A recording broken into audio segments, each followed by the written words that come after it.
तो देखिए एक तरफ इंडिया अलायंस बिखरता हुआ नजर आ रहा है, एक एक करके जो इंडिया अलायंस के पार्टनर हैं उनका कांग्रेस के साथ मोहभंग होता हुआ नजर आ रहा है और वो अपने फैसले खुद लेते हुए नजर आ रहे हैं। दूसरी तरफ एनडीए का कुनबा लगातार बढ़ता जा रहा है और इस बार एनडीए का कुनबा उत्तर प्रदेश में बढ़ रहा है। आरएलडी और एनडीए एक साथ आ रहे हैं, जिससे आप अंदाजा लगा सकते हैं कि भारतीय जनता पार्टी जो 80 में से 80 सीटें जीतने का दावा करती है उत्तर प्रदेश में, उसके लिए जयंत चौधरी कितने बड़े फैक्टर साबित हो सकते हैं। तो आपको जानकारी दे दें कि अब सीट बंटवारे को लेकर भी लगभग बात फाइनल हो गई है। अभी जो मुलाकात देर रात जयंत चौधरी और अमित शाह की हुई थी, उस मुलाकात में सीटों का बंटवारा हो गया है, ऐसा माना जा रहा है। आरएलडी को बागपत चुनाव लोकसभा के लिए 2 सीटें दी जा रही हैं। बागपत और बिजनौर, ये 2 ऐसी सीटें रहेंगी जहां पर आरएलडी अपना कैंडिडेट उतारेगा। बागपत वो सीट रहेगी जहां से जयंत चौधरी खुद चुनावी मैदान में ताल ठोकेंगे।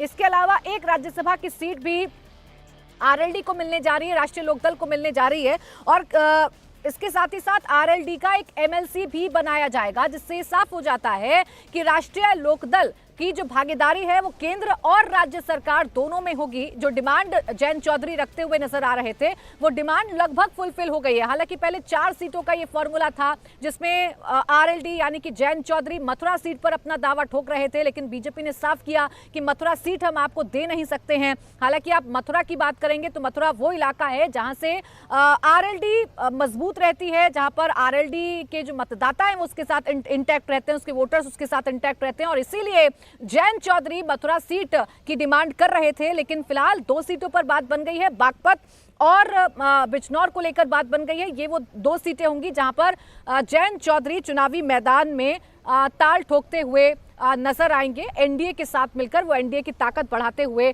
नजर आएंगे। तो एनडीए का कुनबा लगातार बढ़ता जा रहा है। इस बीच यूपी के बाद अगर आप पंजाब की बात करेंगे तो पंजाब में भी एनडीए का कुनबा बढ़ना लगभग तय हो गया है। यानी 2024 के लिए बीजेपी की जो तैयारी है वो एकदम सटीक नजर आ रही है। जहां जहां पर बीजेपी कमजोर है वहां पर बीजेपी ऐसे लोगों से अलायंस कर रही है, ऐसे लोगों को एनडीए में शामिल करा रही है, जिससे उनके वोटर्स पर सीधा असर पड़ेगा और उनकी सीट्स पर असर पड़ेगा। क्योंकि 400 प्लस का टारगेट बीजेपी लेकर चल रही है। 400 प्लस अगर बीजेपी को जीतनी है तो पंजाब में भी अच्छा करना होगा। उत्तर प्रदेश में नीचे जाने की गुंजाइश भारतीय जनता पार्टी के पास नहीं है।